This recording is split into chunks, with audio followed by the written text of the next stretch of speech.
నీ కట్టడలను గైకొనుటకు నా హృదయమును నేను లోపరుచుకొని ఉన్నాను. ఇది తుది వరకు నిల్చు నిత్య నిర్ణయం.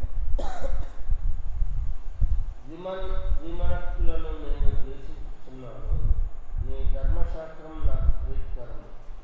నాకు మరుగుచోటు నా కీడము నీవే. నీ వాక్యము మీద ఆశ పెట్టుకొని ఉన్నాను. నేను నా దేవుని ఆజ్ఞలను అనుసరించేదను. దుష్క్రియలు చేయవారులారా నా యుద్ధ నుండి తొలగు. నేను బ్రతుకున్నట్లు నీ మాట చొప్పున నన్ను ఆదుకొనుము. నా ఆశ భంగము నేను సిగ్గు నొందగాక. నాకు రక్షణ కలిగినట్లు నీవు నన్ను ఉద్ధరింపుము. అప్పుడు నీ కట్టడలను నిత్యము లక్ష్యం చేసేదను. నీ కట్టడలను మీరిన వారినందరినీ నీవు నిరాకరించుదువు. వారి కపటాలోచన మోసమే. భూమి మీద ఉన్న భక్తులందరినీ నీవు మస్తు వలె లయపరచు. కావున నీ శాసనములు నాకు ఇష్టమై ఉన్నది. నీ భయం వలన నా శరీరం వణుకుచున్నది. నీ న్యాయ వీధులకు నేను భయపడుచున్నాను. ఆమేన్, ఆమేన్. నీ శాసనములు నాకు హృదయ ఆనందకరములు అనే టెస్టిమనీస్. మన హృదయానికి ఆనందకరములు కావాలి అవి. ఎప్పుడైతే అని టెస్టిమనీస్ అంటే శాసనాలు అంటే ఈ యొక్క శాసనాలు నిబంధన మందసపు ఎదుట ఉండే శాసనాలు ఒకటి.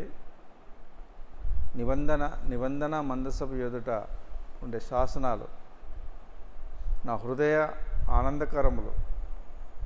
హృదయాన్ని ఆనందకరం చేయాలి. అవి నిత్యము నాకు నిత్య స్వాస్థ్యమని భావించుచున్నాను. అవే నిత్యమైన స్వాస్థ్యము.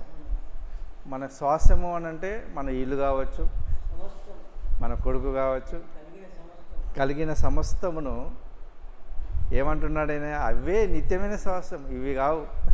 కొడుకు కాదు, భార్య కాదు, పిల్లలు కాదు, ఆస్తి కాదు, బిల్డింగ్ కాదు, ఏది కాదు. ఎవరు మనకు నిత్యమైన స్వాస్థ్యం? శాసనములు, నిత్యములు శాసనములు భావించుచున్నాను. నీ కట్టడలను గైకొనుటకు నా హృదయమును నేను లోపరుచుకొని ఉన్నాను. నీ కట్టడలు అంటే ఏంటివి? స్టాచ్యూస్ అని ఇంగ్లీష్లో అంటారు. స్టాచ్యూస్. ఈ కట్టడలు ఈ యొక్క తల్లిని తండ్రిని సన్మానింపాలి. అదొక కట్టడ. మనం దినచర్యలు చేసే ఈ యొక్క కట్టడ అన్నట్టు. అది భార్యని ఏ విధంగా చూసుకోవాలి, భర్తని ఏ విధంగా చూసుకోవాలి, పిల్లల్ని ఏ విధంగా చూసుకోవాలనేది కట్టడ. ఆ కట్టడలు మనం మరవకూడదు. నేను లోపరుచుకొని ఉన్నాను. హృదయాన్ని లోపరుచుకోవాలి. హృదయంతోనే ఈ శరీరం నడుస్తుంది.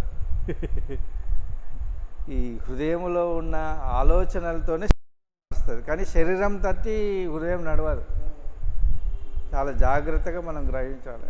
మన హృదయం ఏ విధంగా ఉంటుందో ఆ విధంగానే నేను లోపరుచుకొని ఉన్నాను. ఇది తుది వరకు నిలుచు నిత్య నిర్ణయం. అది నిత్య నిర్ణయం. అది మనస్కులు ఎవరు అంటారు? ఎక్కడంటాడు? మనస్కులారా అని ఏలి అంటాడు కాదే. మనస్కులారా 450 ఈ అబద్ధ ప్రవక్తలను చూసి మనస్కులారా అంటాడు ఆయన. మనస్కులు అంటే ఒక ఇటు ఉంటుంది, ఒకటి అటు ఉంటుంది. 2 మనస్సులు అన్నాడు. సైతాన్ అంటే ఎట్లా అంటే డబ్బులను చూసో, లేకపోతే కాందాన్ని చూసో, లేకపోతే అధికారాన్ని చూసో లేకపోతే ఏదో ఒకటి అది ఉంటుంది, మళ్ళీ ఇది ఉంటుంది, ఇది ఉంటుంది, అది ఉంటుంది. ధీమనస్కులు ఒక్కటే సిద్ధం చేసుకోవాలి. మనం దేవుణ్ణే ఆరాధించాలి, దేవుని ఆజ్ఞలనే పాటించాలి, దేవుని యొక్క క్రియలనే మనం చేయాలని ఆజ్ఞ పాటించాలి. ఈ పాటిస్తే ఈ ఈ అధికారులు ఏం చేస్తారనంటే పారిపోతారు మన యుద్ధనండి. నీ కట్టడలను గాయకొనుటకు నా హృదయాన్ని లోపరుచుకోను, దిమనస్కులను నేను ద్వేషించుచున్నాను. ద్వేషించాలి మనం. దిమనస్కులు వాళ్ళు ఇటు ఉంటారు, అటు ఉంటారు. ఇటు ఎంత మంచిగా ఉంటారంటే ప్రార్థనలు, వాక్యము, ఆరాధన ఎంత మంచిగా చేస్తారంటే అంతే మంచిగా అటు ఉంటారు. లోకంతో అటు ఉంటారు. వీళ్ళతో చాలా డేంజర్. అది యాకోబు పత్రికల్లో ధీమనస్కులు అంటారు అన్నట్టు. యాకోబు పత్రికలో ఏముంటుంది, ధీమనస్కుల గురించి ఉంటుంది అన్నట్టు. యాకోబు వెచ్చగానైనా ఉండాలి, చల్లగానైనా వద్దు అంటున్నాను. చల్లగానైనా ఉండాలి, ఇటు వెచ్చగానైనా ఉండాలి. ఇది నులివెచ్చని అది అంటే చాలా డేంజర్ అన్నట్టు. అది ఈ యొక్క యాకోబు పత్రికలో 34 సందేశాలు ఉన్నవి. యాకోబు పత్రిక 34 సందేశాలు. యేసుక్రీస్తు ఎన్ని అంశాల మీద బోధించినాడు? 114 అంశాల మీద బోధించినాడు. యేసుక్రీస్తు ఎన్ని అంశాల మీద బోధించినాడు? 114 అంశాల మీద బోధించినాడు ఆయన జీవించిన కాలం అంతా. ఏదైతే ఈ యొక్క యాకోబు పత్రికలో 34 అంశాలు తీసుకున్నాడు అన్నట్టు. యేసుక్రీస్తు బోధించిన అంశాలు అవి. అందులో దిమనస్కులు ఒకటి. దిమనస్కులను నేను ద్వేషించుచున్నాను, నీ ధర్మశాస్త్రం నాకు ప్రీతికరము. ధర్మశాస్త్రం అంటే ఏంటిదమ్మా?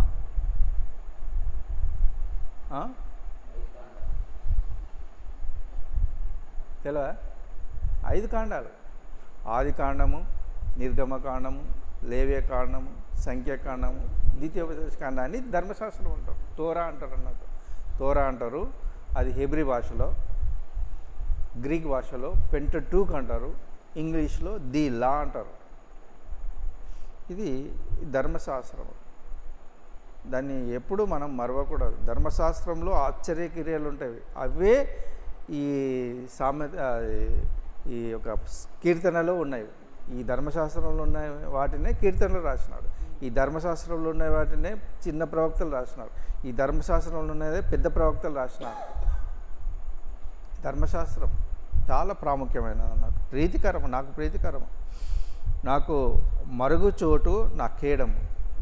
కేడము అంటే ఏంటిది? కేడము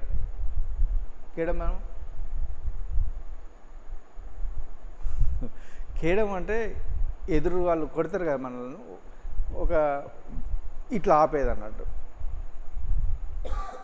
ఏంటిది? ఒక ఉంటుంది కదా పెద్ద పళ్ళెంలాగా, దాన్ని ఇగో అది కేయడం. డాలు ఇగో డాల్ అంటారు సైనికులు. ఇట్లా అంటారు. మనకి ఇచ్చింది కేయడమే, మనకు ఆయుధం ఇవ్వలే దేవుడు. ఆయుధం ఇస్తే ఆపగలుగుతుంది. కేయడం అంటే అది. ఆయుధం ఇవ్వలేదు మనకు దేవుడు. వాళ్ళని కొట్టే అవకాశం మనకు దేవుడు ఇవ్వలే, కానీ వాళ్ళని మనం కాపాడుకోవాలి. ఎవరంటే దేవుడే మనకు కేయడం అన్నట్టు. దేవుడే కాపాడుకుంటాడు. నేను నీ వాక్యము మీద ఆశ పెట్టుకొని ఉన్నాను. వాక్యము ఏంటిది? యేసు ప్రభువే వాక్యం అన్నట్టు. యేసు ప్రభువే వాక్యం. ఎప్పుడైనా గుర్తుపెట్టుకోవాలి. వాక్యము అంటే యేసు ప్రభు. లోగోస్ అని అంటారు అన్నట్టు. లోగోస్ అని గ్రీక్ భాషలో అంటారు. దబార్ అని హెబ్రీ భాషలో అంటారు. దవార్ అని కొంతమంది, దవార్ అని వాళ్ళు అంటారు, దవార్ అని కొంతమంది అంటారు. అది ఎవరనంటే యేసు ప్రభువే. దవార్ యేసు ప్రభువే. యేసు ప్రభు మీద మనము ఆశ పెట్టుకొని ఉండాలి. దేవా నీవే నాకు రక్షణ, నీవే నా శత్రువుల నుండి విడిపిస్తావని మనం ఆశ పెట్టుకోవాలి. ఆశ గల ప్రాణాన్ని తృప్తిపరుస్తాడు మన దేవుడు. నేను నా దేవుని ఆజ్ఞలను అనుసరించేదను. ఎన్ని ఆజ్ఞలు ఉన్నవి? 613 ఆజ్ఞలు ఉన్నవి మనకు. 613 ఆజ్ఞలు ఈ యొక్క ధర్మశాస్త్రంలో ఉన్నవి. ధర్మశాస్త్రం అంటే ఏంటిదమ్మా? 5 అమ్మా. ధర్మశాస్త్రం అంటే 5. ఒకటి ఆది కాండము, రెండవది నిర్గమకాండము, మూడవది లేవ్యకాండము, నాలుగవది సంఖ్యాకాండము, ఐదవది ద్వితీయోపదేశకాండం. ఇది మరవకూడదు. అవి మనము 1000 ఏళ్ళ పరిపాలన ఉన్నప్పుడు అవే మనకు ధర్మశాస్త్రమే ఉంటుంది. మనకు దుష్క్రియలు చేయవర్లారా నా యుద్ధ నుండి తొలగిడి అని అంటున్నాడు. ఈ దుష్క్రియలు అని అంటే చాలా ఉన్నాయి. దుష్క్రియలు అని అంటే వ్యభిచారం చేసేవాళ్ళు ఉంటారు, అబద్ధాలు ఆడేవారు ఉంటారు, మోసం చేసేవాళ్ళు ఉంటారు, అధికార దాహం గలవారు ఉంటారు. ఈ విధంగా వాళ్ళని దూరం చేసుకోవాలి. మనము దూరం చేసుకుంటేనే మనకు మంచిది, మనకు ఆరోగ్యం ఉంటుంది. వాళ్ళని ఎప్పుడు దూరం చేసుకోవాలి? ఏకీభవించొద్దు మనం, అయిపోవాలి అంతే. నా యుద్ధ నుండి తొలగుడి అని అంటున్నాడు. నేను బ్రతుకున్నట్లు నీ మాట దేవుడు ఇస్తాడు. ఒక మాట నీకిస్తాడు. అది బాల్యంలో ఒక మాట ఇస్తాడు, యవ్వనంలో ఒక మాట ఇస్తాడు, కుటుంబంలో ఒక మాట ఇస్తాడు, వృద్ధాప్యంలో ఒక మాట ఇస్తాడు. ఆ మాట మీద నమ్మకం పెట్టుకోవాలి. నన్ను ఆదుకొనును, నా ఆశ భంగమై నేను సిగ్గు నొందక ఇందునుగాక. మన ఆశ ఎప్పుడు భంగమైతే ఉంటుంది. కానీ మనము దేవుని యందు సిగ్గుపడక ఉండాలి. దేవుని యందు నిలకడగా ఉండాలి. మనం నిరీక్షణ కలిగి ఉండాలి. నాకు రక్షణ కలుగునట్లు నీవు నన్ను ఉద్ధరింపుము. రక్షణ అనేది ఎప్పుడైనా పోవచ్చు. మనకున్న రక్షణ ఎప్పుడైనా పోవచ్చు. ఇది జాగ్రత్తగా మనం గమనించాలి. నేను బాప్టిజం తీసుకున్నా, నేను రక్షింపబడినా అని ఉప్పొంగిపోవడానికి లేదు మనకు. నీ రక్షణ కాపాడుకోవాలి. రక్షణను కాపాడుకోవాలి, అనుక్షణం కాపాడుకోవాలి.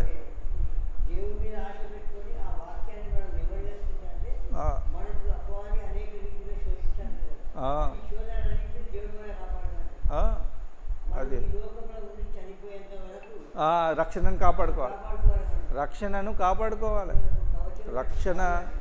రక్షణ ఏంటిదంటే అట్నుండి రమ్మను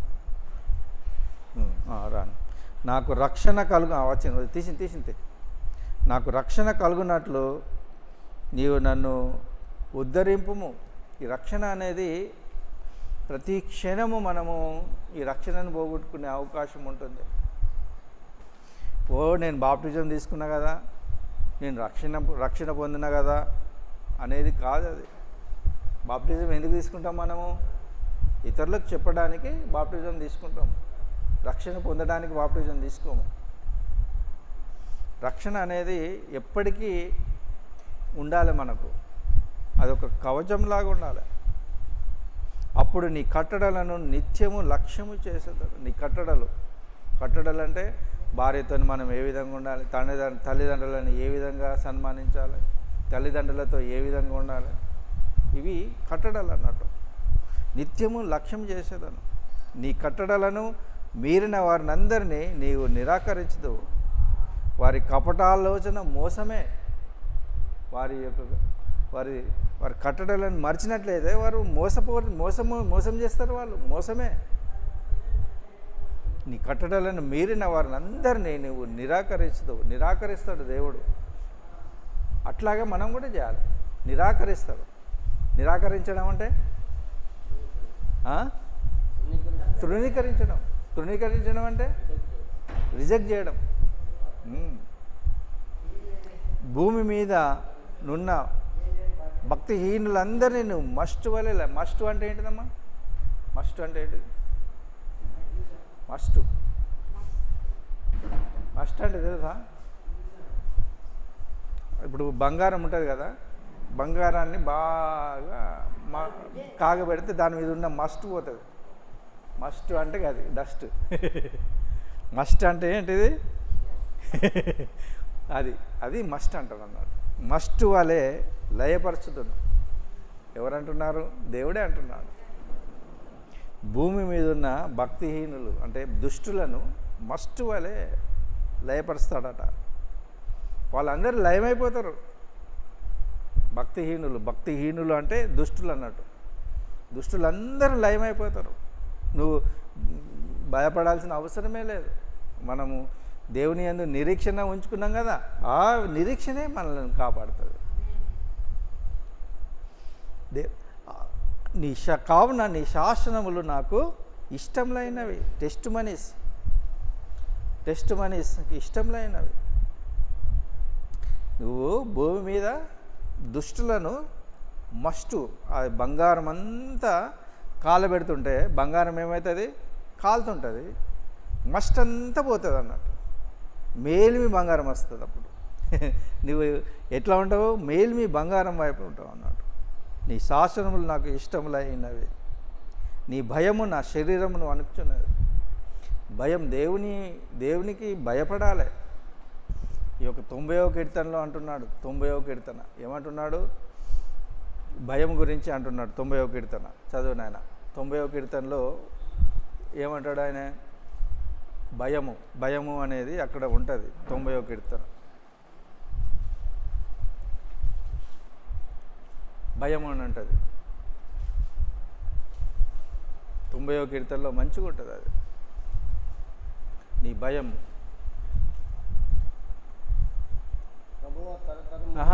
భయం అని ఉంటుంది. భయం ఎక్కడ ఉంటుంది చూడు.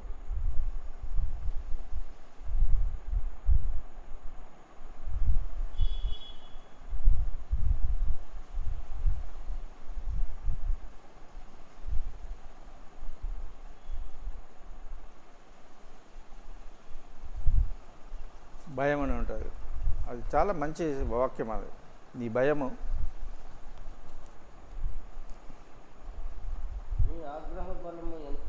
ఎవరికి తెలియను. ఆయన ఆగ్రహ బలం ఎంత ఉంటుంది? భయము పుట్టు నీ ఉగ్రత, నీ కోపం ఎంత ఎవరికి తెలియదు? ఆయనకు భయపడాలి మనం. ఆయన లేకపోతే ఆయన కోపం వస్తుంది. ఆయనకు భయపడాలి మనము, లేకపోతే ఆయన కోపం వస్తుంది. శరీరం వణుకుచున్నది. నీ భయము చేత నా శరీరం వణుకుతున్నది. నీ న్యాయ విధులకు నేను భయపడుతున్నాను. న్యాయ విధులు అంటే జడ్జిమెంట్, తీర్పులు. ఈ ప్రపంచమంతా ఇప్పుడు తీర్పులు జరుగుతున్నాయి. ఒక దేశంలో వరదలు వస్తున్నవి, ఒక దేశంలో అగ్ని వస్తుంది, ఒక దేశంలో భూకంపం వస్తుంది, ఒక దేశంలో ఈ పాండమిక్ వస్తుంది. పాండమిక్ అంటే ఈ యొక్క రోగాలు వస్తున్నాయి. అంత న్యాయ విధులే. కనుక మనం దేవునికి భయపడాలి. దేవుడి వాక్యమును దీవించి ఆశీర్వదించును.